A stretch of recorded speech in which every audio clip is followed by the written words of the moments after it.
হোলি আর্টিজানে হামলার পরিকল্পনাকারী সোহেল মাহফুজ জেএমবির ভারতীয় শাখার আমির দাবি পুলিশের, পশ্চিমবঙ্গে বোমা হামলার অন্যতম হোতা সে। আওয়ামী লীগ সবসময় জনগণের ভোটের অধিকার রক্ষার লড়াই করেছে মন্তব্য প্রধানমন্ত্রীর, বললেন নির্যাতিত নেতাদের তালিকা জনগণের সামনে তুলে ধরা হবে। রেমিটেন্স পাঠানোর ফি শিগগিরই কমানো হবে জানালেন অর্থমন্ত্রী, ভারতের সঙ্গে বাণিজ্য ঘাটতি কমাতে ব্যবসায়ীদের উদ্যোগী হওয়ার আহ্বান শিল্পমন্ত্রীর। এবং সিলেট মৌলভীবাজারে বন্যা পরিস্থিতির উন্নতি হলেও উত্তরাঞ্চলে অবনতি, জয়পুরহাটের আক্কেলপুরে শহর রক্ষা বাঁধে অনিয়ম।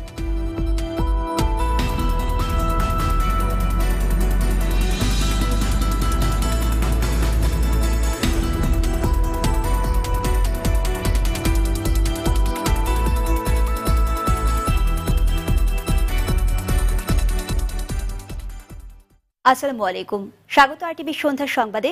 শুনছিলেন মার্কেন্টাইল ব্যাংক সংবাদ শিরোনাম। আপনাদের সঙ্গে আছি আমি ফার্নেস জুই এবং আমি সাবরিন শাকামিম। ইফাদ প্রিমিয়াম ড্রিঙ্কিং ওয়াটার, শুরু হোক বিশুদ্ধতায়। সংবাদে এছাড়াও থাকছে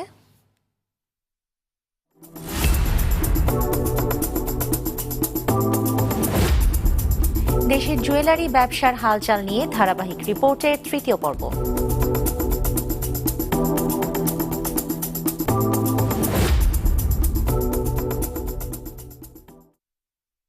হোলি আর্টিজানে হামলার অন্যতম পরিকল্পনাকারী আব্দুস সবুর ওরফে সোহেল মাহফুজ জেএমবির ভারতীয় শাখার আমির এবং পশ্চিমবঙ্গের খাগড়াগড় বোমা হামলার অন্যতম হোতা।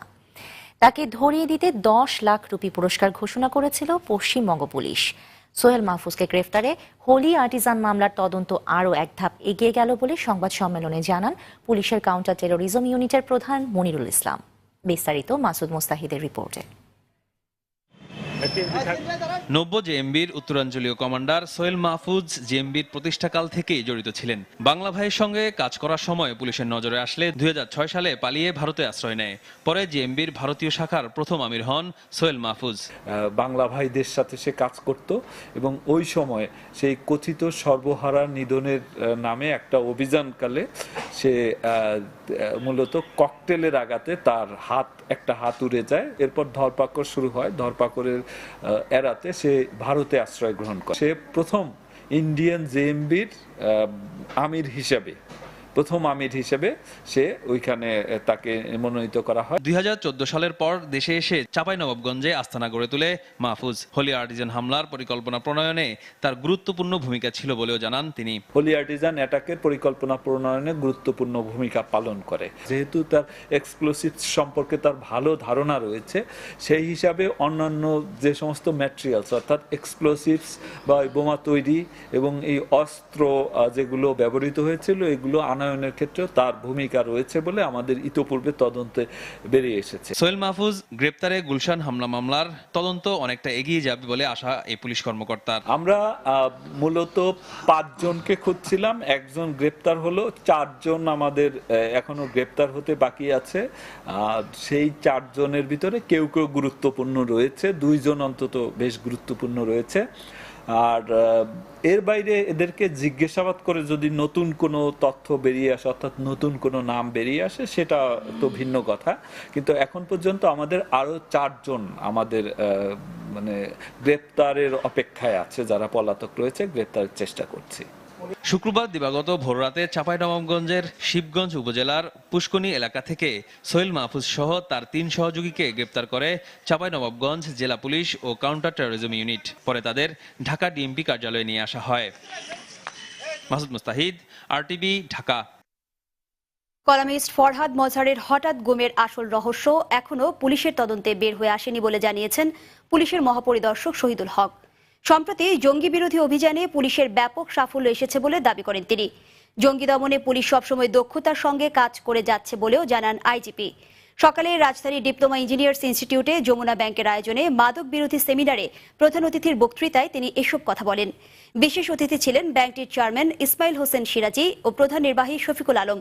সভাপতিত্ব করেন যমুনা ব্যাংক ফাউন্ডেশনের চেয়ারম্যান আলহাজ নূর মোহাম্মদ।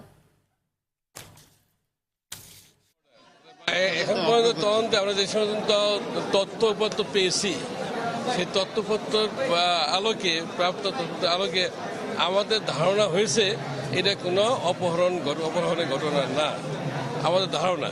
তো এটা চূড়ান্ত সিদ্ধান্তে আসতে হলে আরও কিছু সাক্ষী প্রমাণ আমাদের দরকার, কাজে সেই সময়টুকু আমাদের দিতে হবে। আমি মনে করি আগামী 2-3 দিনের মধ্যে আমরা চূড়ান্তভাবে বলতে পারবো। এখন পর্যন্ত মনে হচ্ছে না যে এটা কোনো অপহরণের ঘটনা। এদিকে জঙ্গি আস্তানার খোঁজ সহ তালিকাভুক্ত আসামি গ্রেফতারে তৃতীয় দিনের মতো গাইবান্ধার শাহঘাটার দুর্গম চরাঞ্চলে অভিযান চালিয়েছে আইন শৃঙ্খলা বাহিনী। শাহঘাটার দীঘলকান্দি চর সহ কয়েকটি চরে ভোর 5টা থেকে সকাল 8টা পর্যন্ত এই অভিযান চালানো হয়। অভিযানে জঙ্গি আস্তানার সন্ধান পাওয়া বা কাউকে গ্রেফতার করা সম্ভব হয়নি। অপরাধীদের ধরতে এ অভিযান অব্যাহত থাকবে বলে জানিয়েছে পুলিশ। সুন্দরগঞ্জ উপজেলার চরাঞ্চলেও অভিযান চালানো হবে বলে জানানো হয়।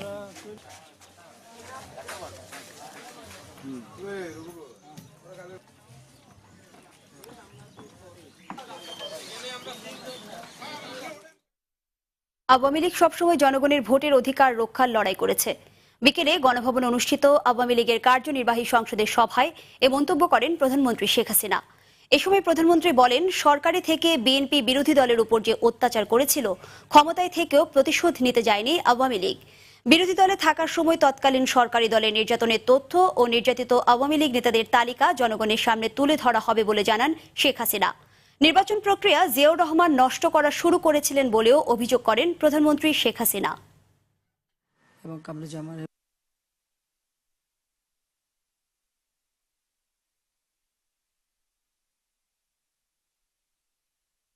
আন্দোলন সংগ্রামের মধ্য দিয়ে আওয়ামী লীগই কিন্তু সবসময় এদেশের মানুষের অধিকার প্রতিষ্ঠা করেছে এবং জিয়াউর রহমান ক্ষমতা আসার পরে আমাদের আওয়ামী লীগের নেতা কর্মীদের উপরে যে অত্যাচার করেছে, আমি আমার ওয়ার্কিং কমিটির মেম্বারদের একটু দয়া করে বলবো যে প্রত্যেকটা এলাকায় আমাদের টিম আছে। অতীতে আমাদের নেতা কর্মীর উপরে কি অত্যাচার তারা করেছে এই তথ্যগুলি সংগ্রহ করা, কারণ এগুলি আমাদের আর্কাইভে রাখা দরকার। দেশে রেমিটেন্স প্রবাহ বাড়াতে রেমিটেন্স পাঠানোর ফি শিগগিরই কমানো হবে বলে জানালেন অর্থমন্ত্রী আবুল মাল আব্দুল মুহিত। দুপুরে সিলেটের নায়রপুল এলাকায় নবনির্মিত ফোয়ারা উদ্বোধন অনুষ্ঠানে তিনি এসব কথা বলেন। বহু লোক এখন অত পয়সা পাঠায় না, তারা বিদেশে সেটেল করছে। বিভিন্ন দেশে এই প্রবাসীদের সেটেলমেন্টের ব্যবস্থা হয়েছে, ন্যাচারালি তারা ওখানে একটা। 2 নম্বর একটা অভিযোগ আছে, তারা নাকি বেশ ফিজ দিতে হয়। তো ফিজ আমরা কমায় দেবো, এই সামনের মাসেই বোধহয় এটা কমায় দেওয়া হবে। একটা সামান্য একটা নমিনাল ফি হবে, যদি তাতে কিছু ইমপ্রুভমেন্ট হয়। ভারত ও বাংলাদেশের আমদানি রপ্তানিতে বৈষম্যমূলক বাণিজ্য ঘাটতি কমিয়ে আনতে দেশীয় ব্যবসায়ীদের আরও উদ্যোগী হওয়ার আহ্বান জানিয়েছেন শিল্পমন্ত্রী আমির হোসেন আবু। সকালে রাজধানীর একটি হোটেলে ইন্ডিয়ান চেম্বার অব কমার্সের এক ব্যবসায়িক সম্মেলনে তিনি একথা বলেন। শিল্পমন্ত্রী বলেন, ভারত গেল 2016-17 অর্থ বছরে $600 কোটি পণ্য বাংলাদেশে রপ্তানি করেছে। এর বাইরেও নানা পথে এসেছে আরও প্রায় $300 কোটি পণ্য। সে তুলনায় বাংলাদেশ পণ্য রপ্তানি করেছে কেবল $50 কোটি, যা চরম বৈষম্যমূলক। আর এই ঘাটতি কমিয়ে আনতে দুই দেশের ব্যবসায়ীরা যৌথ বিনিয়োগ করলে সরকারি নীতি সহায়তা দেওয়ারও আশ্বাস দেন শিল্পমন্ত্রী।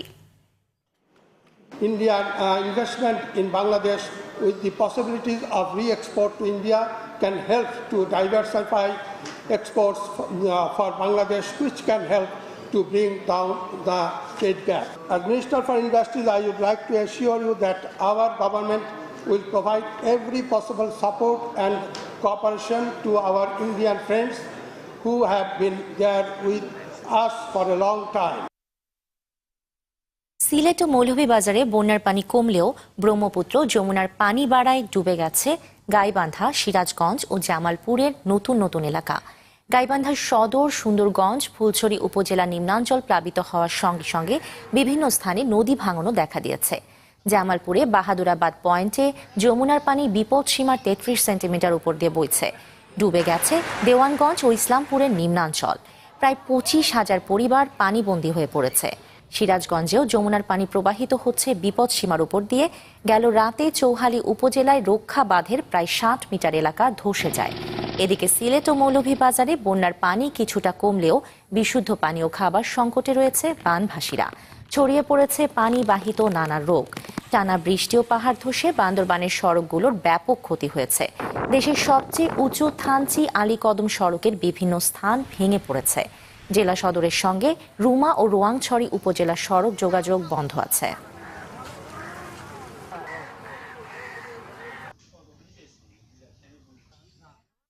দর্শক, এখন প্রচারিত হবে মাগরিবের আজান।